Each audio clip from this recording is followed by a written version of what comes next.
Before I start, I think it's important to give a shout out to NCDOT because without them, I wouldn't have been aware of this conference and wouldn't have been able to attend. And thanks to Matt for figuring out, Matt Lawfer here at NCDOT, trying to figure out a means to and let me know about this conference and being able to be here to discuss climate models to you guys. And I think it's common that you guys need the data and you're trying to think about the data, but this data is very complicated, models are very complicated, and I want to share some of my thoughts about the knowns and unknowns of anthropogenic climate change, especially from a concept of thinking about the models themselves, and in particular thinking about precipitation extremes for resilient design. So we've seen one of these plots already, so it's no need to go over it too much, but there are detectable changes in the extremes, and so this is what we do know. On the left side of my screen, yeah, yours too, you can look at the area affected by precipitation extremes, and it's been increasing in time, but as we mentioned earlier, there's changes in intensity and frequency, and we're aware of that. But there's also changes in the seasonality of these extremes. And for instance, in the southeast, you'll see that it's shaded in blue. And when does this most likely these extremes happening is in the fall season. And if you think about it, in the fall season, there's a couple things meteorological that happen. You have a peak in hurricanes sometime around there, as well as you have some types of mid-latitude storms that come out of the Gulf, Miller Type A, Miller Type B cyclogenesis that go up the coast and they create these really strong superstorms.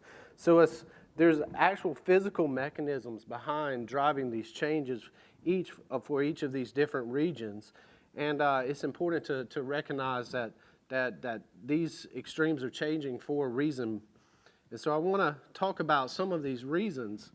So the storm characteristics are changing. In particular, there's a recent paper talking about hurricanes and tropical storms in general, and we're talking about the translational speed of these storms. How fast are they moving? And if you look at the historical record, a recent study is showing that these storms are slowing down.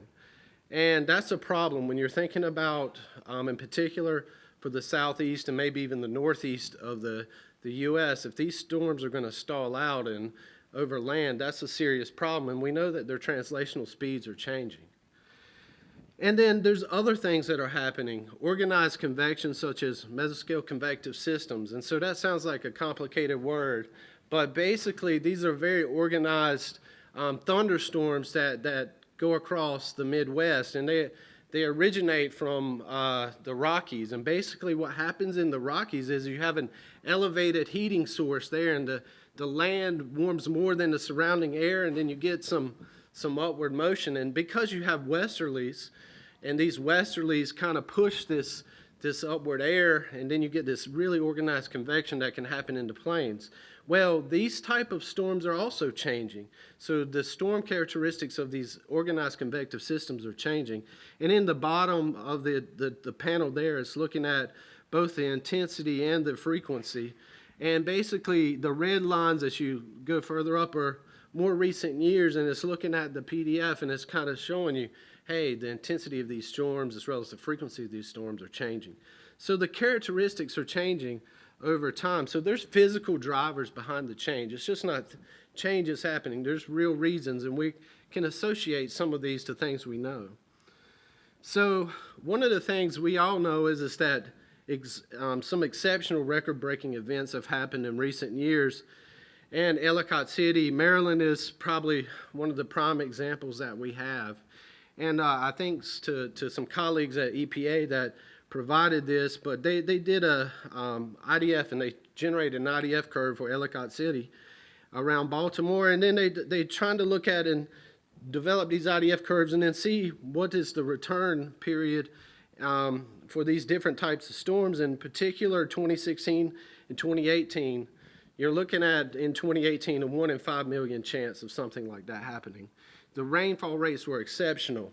And in particular, it happened around 4 o'clock in the afternoon. And sometimes what happens is you get training of thunderstorms.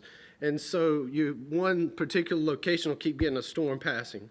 And it just keeps raining and it dumps rain. And that's a real serious problem that we have to think about. But being able to say, well, what's the cause of this? And I think as Stacy mentioned earlier, we always want to try to have an attribution. Can we put a fingerprint on precipitation extremes and climate change, and are we the cause? That's a very difficult problem for climate scientists to answer. And we don't really have a understanding the literature that you can really have a really strong opinion about, or consensus in the literature about these precipitation extremes. And so what I'm showing you here is a plot of temperature and precipitation. And so you'll see hot and cold and wet and dry. And I highlighted the hot being positive. Basically, that means that the bigger the circle, there's more consensus. And if it's filled in, then you're saying, hey, the scientists pretty much agree that it's getting hotter and drier or something like that. But if you go to an instance and you look at the positive precipitation extremes, when you're saying really wet events, or these events, can we contribute, can we say that we're the cause? There's really no consensus. And so it's very hard to put a fingerprint on a given single storm, even though people are trying to do this more and more. It's a very complicated thing to do. And so we don't really have a full understanding about these individual storms. So I said I wanted to come here and talk to you about climate models. And if you're not aware of what a climate model is, it's a physics-based model. You're talking about computational fluid dynamics and things like this. You're thinking about Navier-Stokes equation and solving these complex differential equations. Climate models consider these type of things. They also consider Earth system processes, such as the carbon cycle and things like that. And why do we use them? It's really our only ways to look at the future weather. And we want to talk about climate and weather in the future and how can these things change. And so you think about our climate models, which we run on these large supercomputers, and it's kind of like our lab rat. And so what do? We prescribe it forcing. It's just like you may perform an experiment on a lab rat. You do the same thing with your model. You prescribe it a forcing, and for instance, you could say, well, what happens if the carbon dioxide concentration doubles? And so you can run these different experiments. And we saw earlier, we talked about these RCP scenarios. These are representative concentration pathways. And these are scenarios developed for these different models. In the most recent global climate model experiment, and it's a very global coordinated experiment from different model groups to provide us all the data that we're using. And so what do we know about these climate models, and particular when you're thinking about extreme precipitation? And for one, you can think about the intensity. And then if you look at the intensity, you can say a lot of it, intensity, simulated rain, the simulated rain comes from light rainfall events. And so what I'm trying to show is on the top in the box on the far right is the satellite observations versus the model. And you'll see the satellite observations are much higher than the model, because the model just basically doesn't rain at the right intensity. And actually, if you go to the light rainfall events, we have a lot of drizzle in these models. So these models don't rain hard enough. And if you look at the intensity and you look at it, they don't, in terms of the frequency, I mean, the models fail to simulate this frequency of these really heavy extremes. And so we're not really simulating the intensity and the frequency of extreme rainfall from global climate models. So we try to get around this doing things like what we call in our community, and this is what I'm an expert at, is downscaling experiments. And you take these global climate models and you try to derive regional climate information at temporal and spatial scales that are more useful to the stakeholders. And so there's typically these type of things are one-offs a lot of times. They're not very coordinated, unlike the global climate modeling community, because these computations are very expensive.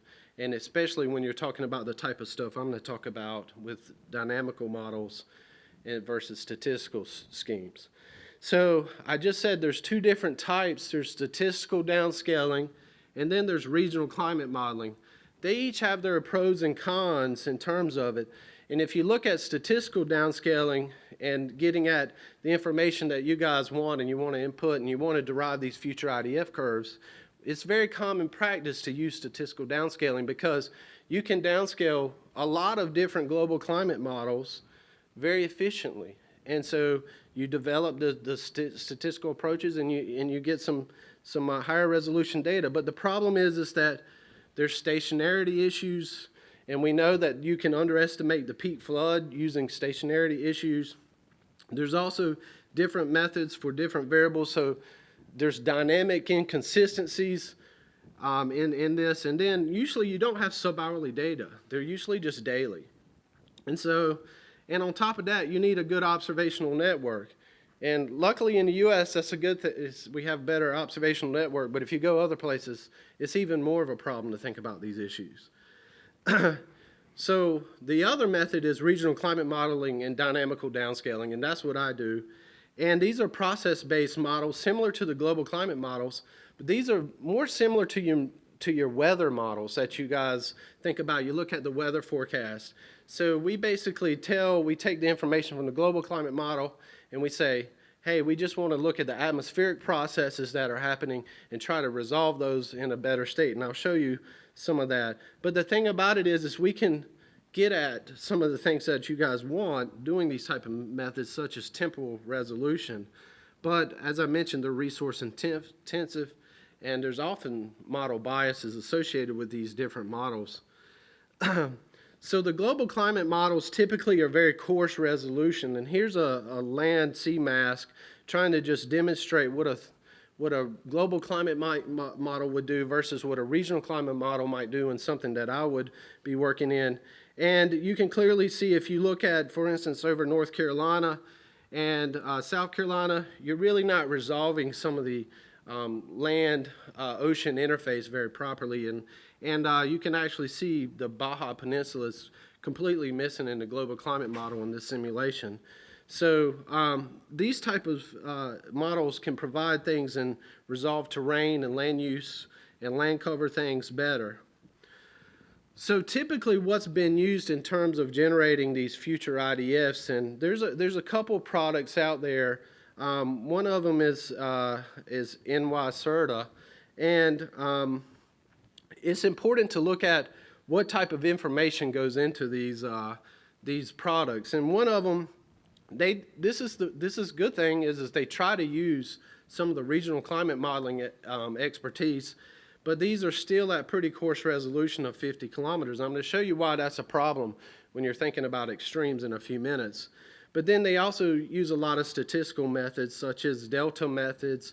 There's also analog methods where you associate weather patterns from the GCM and then you try to associate what that means for an extreme.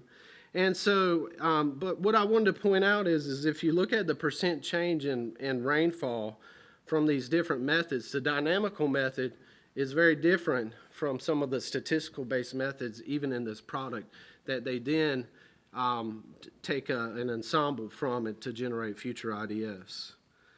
Then there's a product in Canada, and it's interesting to see that they just used the global climate model data.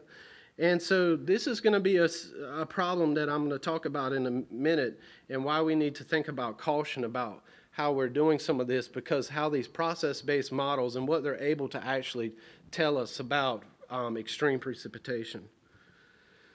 So what do we know using our regional climate models? So this is what I do. So this is an experiment that we set up, and it's looking at actually retrospective conditions. So we're trying to actually simulate with our models at different resolutions and generate these IDF curves for specific places across the U.S.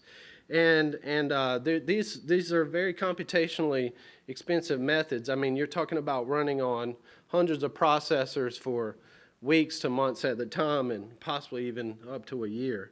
But the problem here is if you look at the different simulations, on the left is the observations, and on the right is the coarse data that typically something like what's been used in NYSERDA, 36 kilometers or even 50 kilometers. But if you look at these simulations and you look at the short duration, which is down in, let's see, here, down here, is that showing up? Sorry. So if you look down in here, it's missing the short duration extremes. That's even with our regional climate models. We're not simulating these extreme events correctly in the short duration events in particular. And if you go to what we do, 12 kilometers, and this is kind of where we're headed in terms of the research is going to higher and higher resolution climate modeling, and the importance of this type of stuff is that you're starting to get the uptick of being able to get these short duration extreme events that you may be interested in your modeling, in your future IDFs. So I wanted to give you the reason why you have to caution. So I said the model resolution is important, but why is it important? And it's complicated, but basically one thing is that the storms themselves, they feed back on the atmosphere, and they can make the precipitation even more intense.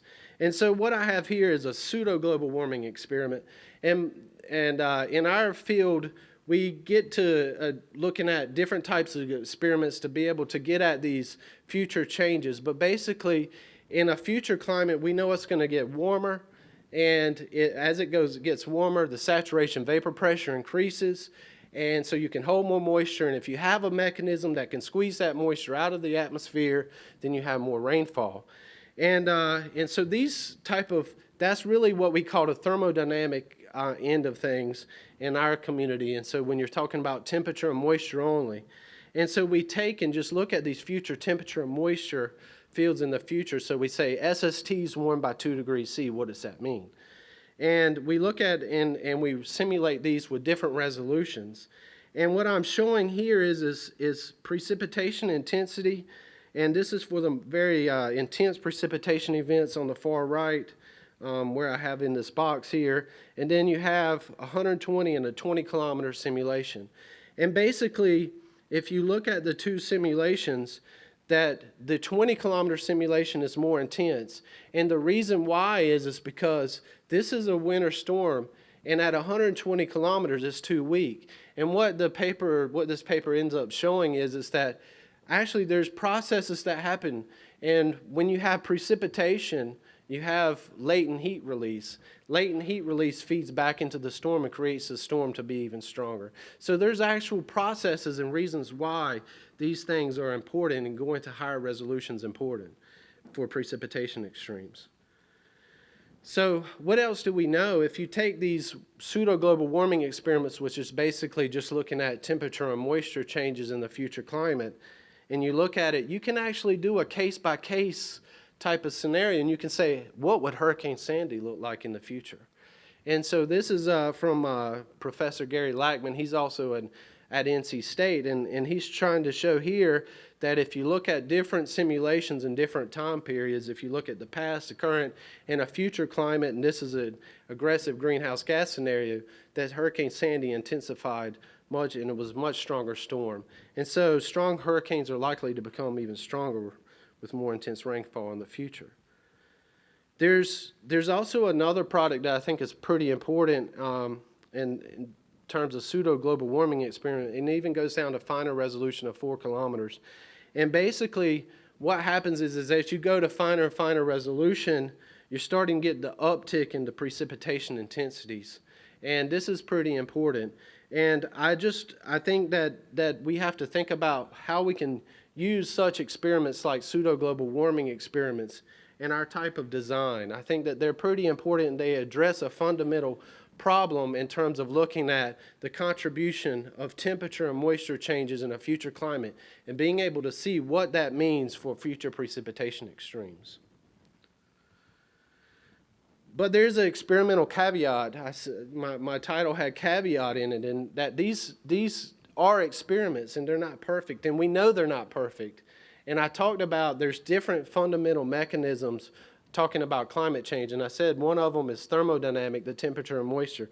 The other is there's a dynamic contribution. And so in a future climate, we know that this large-scale atmospheric circulation is going to change. And so the things that set up like the Bermuda High, for instance, those patterns are likely to change. And some of these experiments, such as the pseudo-global warming, really don't consider these type of dynamic large-scale circulation feedback processes on the atmosphere. And so there's problems with those as well. So what we don't fully understand is, this is getting into the complexity, is when you're talking about regional climate change and even local, you're talking about thinking about what it means for you and your design and your bridges, is just that there's both thermodynamic and dynamic contributions. And what I want to show is that here's a global climate model, and this is projected change in precipitation for Puerto Rico. And Puerto Rico sits in a place that's expected to dry out significantly in the future climate. And we did some simulations, and we downscaled these simulations to a 2-kilometer resolution. And one thing that we're noticing is that actually the drying isn't consistent across the island, just like the rainfall is not consistent across the island. There's actually a subtropical wet forest and subtropical dry forest all within 60 kilometers in Puerto Rico. And we know now, looking at these simulations, that's much more complicated than it's just going to dry out across entire Puerto Rico. This is really talking about some of the uncertainties that we have in our simulations. And to make it even more complicated, I don't want to be a bummer here trying to think about how complicated these problems are, but if you look at statistical methods, and so Catherine Hayhoe, I know she's on the team, and so talking to Roger, she's done a lot of statistical downscaling, and we've kind of looked at some of the statistical downscaling versus our regional climate models for Puerto Rico, and we know that they're different. And that makes it even more complicated to think about what type of confidence do we have. And we know that they're different in terms of the extremes. And so she says that precipitation, there's an increase in extreme precipitation events in Puerto Rico. The climate model says actually it's going to get drier, and the likelihood of precipitation extremes changing is not going to be that much. And so we don't see a significant difference. And so this gets into the complexities, and on top of that, we haven't considered all the other problems that exist in the coupled natural human systems, such as land use and land cover change, which are important in terms of the sensible and latent heat fluxes to the atmosphere, such as changes in irrigation practices. There's complex changes in aerosols, which people are trying to address in the literature, among many others. But as we all know, we can't wait to have everything solved to think about an answer. So we have to, I think this poses a question is, which is the best approach? Do we consider over the counter, and then we take data that exists out there and try to figure out how to best use the data that's currently available? Or should we think about tailored investigations, such as prescription-based type of remedies, where we say, okay, we're going to work and we're going to look at a certain problem, and we're going to work with a climate scientist to really dig into that problem, and maybe they can do some, design some numerical experiments to help you address problems when you're thinking about design. So I thank you, and hopefully I didn't confuse everybody too much.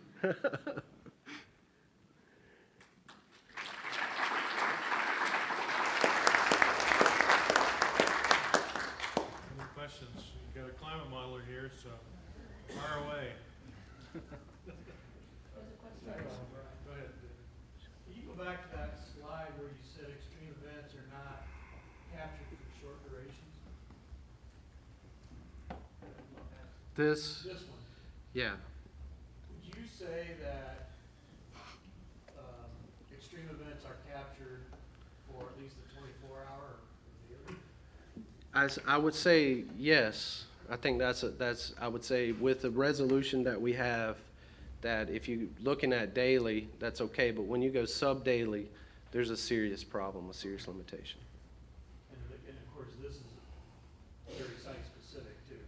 Yes, it's site-specific, but we looked at a lot of sites. So, and I just pulled a site out here. So this is, it's pretty.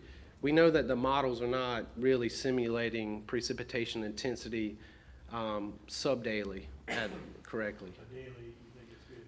So when you say a lot of sites, did you cover the continental United States or just? Mostly everything that we've looked at is Southeast U.S. So are you saying that for all RCMs, or even, what about RCMs that are below this 12-kilometer resolution? That's the big question that we're looking at now. We're going to 4 kilometers simulations and trying to see what type of uptick will we get and will we be able to match the observed IDFs.